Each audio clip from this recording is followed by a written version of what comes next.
죽음을 이기시고 부활하신 예수님을 찬양합니다. 부활의 소망과 기쁨이 우리 모두에게 충만하기를 바랍니다. 이 세상에서 죽음에 대한 완전한 승리를 선언한 종교는 오직 기독교뿐입니다. 예수님만이 죽음을 이기고 부활하셨습니다. 그 어느 누구도 죽음을 이긴 인물은 없습니다. 그리고 그를 믿는 자들 또한 부활과 영생을 얻게 될 것을 선언하셨습니다. 부활은 예수님 이전에 그 누구도 경험한 적이 없는 사건입니다. 이미 예수님께서는 십자가에 못 박히시기 전에 수차례 나는 고난을 당하고 죽게 되지만 다시 살아날 것이라고 말씀을 하셨습니다. 그렇게 수차례 예수님께서 미리 예고하셨지만 이 사실을 믿는 사람들이 없었습니다. 제자들도 믿지를 못했습니다. 본문에 나오는 엠마오의 제자들도 마찬가지입니다. 이들은 예수님을 따르기로 작정하고 고향을 떠나왔는데 예수님이 십자가에 달려 돌아가시자 절망에 빠졌습니다. 예수님께서 다시 살아나셨다고 말씀하셨으니 우리가 기다리면 살아나시겠지, 이런 생각을 갖지 않았습니다. 인생의 희망과 방향을 잃어버린 것입니다. 그들은 실패자의 초라한 모습으로 귀향길에 오르게 됩니다. 그런데 예수님은 이런 제자들을 찾아와 주십니다. 예수님은 오늘도 부활의 소망을 알지 못하는 절망의 삶을 살아가는 사람들을 찾아오시고 또 그들을 만나 주십니다. 오늘 우리에게 부활의 주님을 만남으로 새로운 소망을 얻고 인생이 전환되는 그런 은혜가 임할 수 있기를 바랍니다. 예수님은 걷고 있는 제자들에게 슬며시 다가가 그들과 동행이 되어 주십니다. 하지만 제자들은 예수님을 알아보지 못했습니다. 왜 제자들은 예수님을 알아보지 못했을까요? 본문 말씀에 이렇게 기록되어 있어요. 누가복음 24장 16절 말씀을 보면 다 같이 볼까요? 시작. 그들의 눈이 가리워져서 그인 줄 알지 못하거늘. 이 제자들이 눈이 가리워서 예수님을 알아보지 못한 것입니다. 눈이 가리워졌다고 하는 것은 단순히 앞이 안 보인다, 그런 의미가 아니라 판단력의 상실을 의미합니다. 우리는 때로 당장의 사건이나 상황에 매여 본질을 보지 못하는 때가 있습니다. 엠마오의 두 제자는 너무 실망했기 때문에, 그리고 또 주님께서 나는 다시 살아난다 라고 말씀하셨지만 그 말씀을 믿지 못했기 때문에 실망, 또 믿음도 없었고, 그렇기 때문에 눈이 가리워졌던 것입니다. 예수님께 대한 기대가 무너지자 눈이 가리워졌던 것입니다. 성경에는 이처럼 눈이 가리워져 부활을 믿지도 이해하지도 못한 사람들이 많이 있습니다. 어떤 사람들은 자신이 알고 있는 지식과 경험이 전부인 것처럼 생각합니다. 내가 알고 있는 것이 전부이다. 나의 지식이 전부이다. 여기에 사로잡히면 제대로 진리를 볼 수 없는 것입니다. 여러분, 먼저 우리의 눈이 열려서, 우리의 영적인 믿음의 눈이 열려서 부활을 믿고 또 부활한 주님을 만날 수 있기를 바랍니다. 예수님은 엠마오의 제자들과 동행하면서 그리스도의 고난과 영광에 대한 선지자의 말씀을 들려주십니다. 구약에 예언된 선지자들의 말씀을 이 두 제자에게 들려주십니다. 그러자 제자들이 그 말씀을 들으면서 아마도 은혜가 됐던 모양이에요. 그러니까 그 제자들이 함께 머물기를 간청합니다. 이때까지 그들은 함께 걷는 분이 예수님이신 것을, 부활하신 예수님이신 것을 알지 못했습니다. 예수님은 제자들과 식탁을 함께 하시며 축사하시고 떡을 떼어 주십니다. 그 순간 예수님께서 축복하시고 떡을 떼어주는 그 순간 제자들은 예수님이 누구인지 예수님을 알아보게 됩니다. 오늘 본문 30절 말씀이죠. 다 같이 볼까요? 시작. 그들과 함께 음식을 잡수실 때 떡을 가지사 축사하시고 떼어 그들에게 주시니 그들이 눈이 밝아져 그인 줄 알아보더니 예수는 그들에게 보이지 아니하시니라.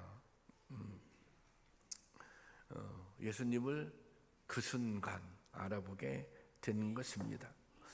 여기에 제자들을 향한 주님의 긍휼과 사랑이 있습니다. 주님은 부활하신 후에도 혼란 중에 있는 제자들을 찾아가 당신이 부활했다고 하는 것을 확신을 주십니다. 주님은 부활하신 후에 혼란과 공포 속에 있는 제자들을 꾸짖거나 책망하지 않으십니다. 왜 도망쳤어? 내가 3번씩이나 얘기했잖아. 부활할 거라고. 왜 내 말을 믿지 못했어? 왜 배반했어? 왜 거짓 다짐을 했어? 그렇게 야단치지 않습니다. 의심하는 도마에게는 당신의 몸의 못자국을 만져보게 하십니다. 또 3번씩이나 부인했던 베드로를 직접 찾아가십니다. 그래서 베드로에게 묻죠. 너는 나를 사랑하느냐? 이게 베드로가 대답하지 제대로 못하잖아요. 주님은 아시잖아요. 제 마음을 아시잖아요. 저를 사랑하는 줄. 네가 나를 사랑하느냐? 그렇게 물은 다음에 내 양을 먹이라 말씀하십니다. 너희는 나를 버렸지만 내 마음은 변함이 없다. 나는 여전히 너희들을 사랑하고 그리고 신뢰하고 있다고 말씀하십니다. 그리고 한 가지 더 중요한, 아주 중요한 말씀을 하세요. 그것은 동행의 약속입니다.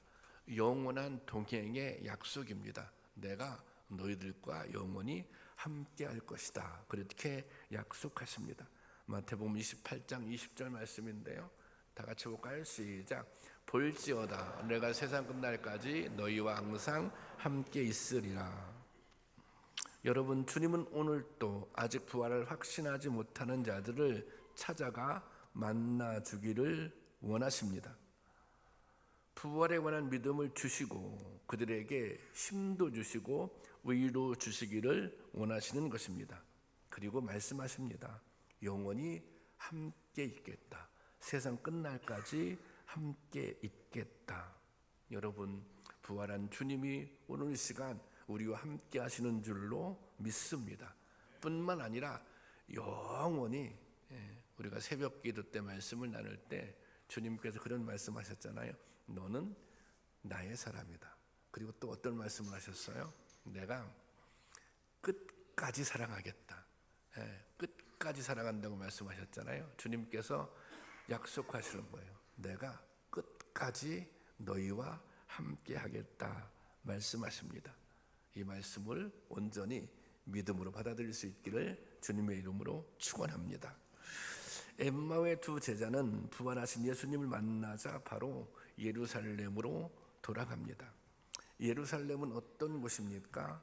두려움과 절망 속에 도망쳐 오신 곳입니다. 예수님의 십자가의 고난의 현장에서 제자들이 너무 두렵고 무서워서 도망쳐 온 곳입니다.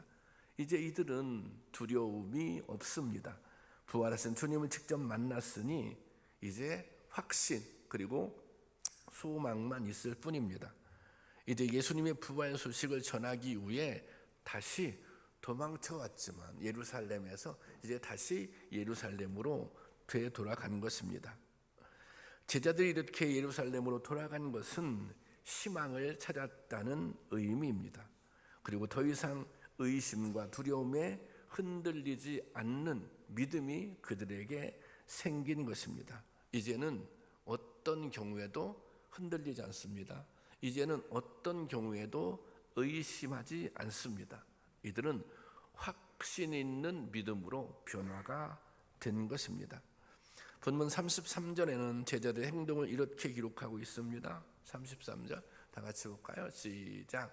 그들이 곧바로 일어나 예루살렘에 돌아와 보니 11 제자와 또 그들과 함께 있던 사람들이 모여 있었고,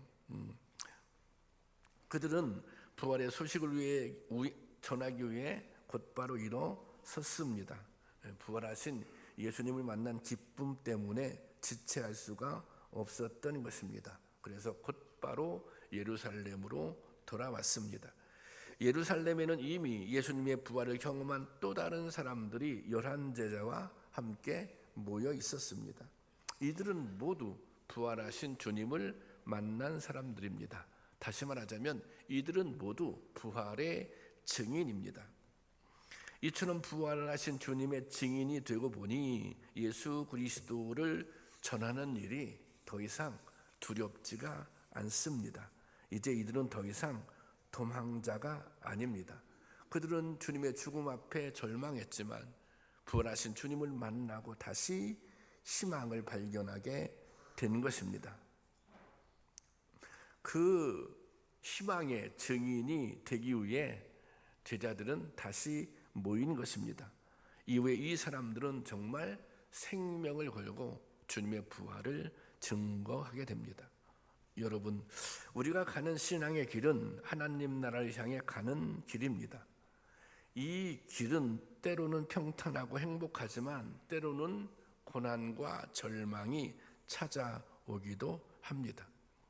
우리가 믿음으로 산다고 할 때 믿음으로 사는 길, 예수 그리스도의 가르침을 따라 사는 길, 또 증인의 삶을 사는 길, 이 길은 때로 힘들고 어려운 일을 만나기도 합니다. 엠마오의 두 제자처럼 실패자의 모습으로 주님과 멀어지는 길을 터덜터덜 걸어갈 때도 있을 것입니다. 그런데 부활하신 주님은 그때 우리를 찾아오십니다.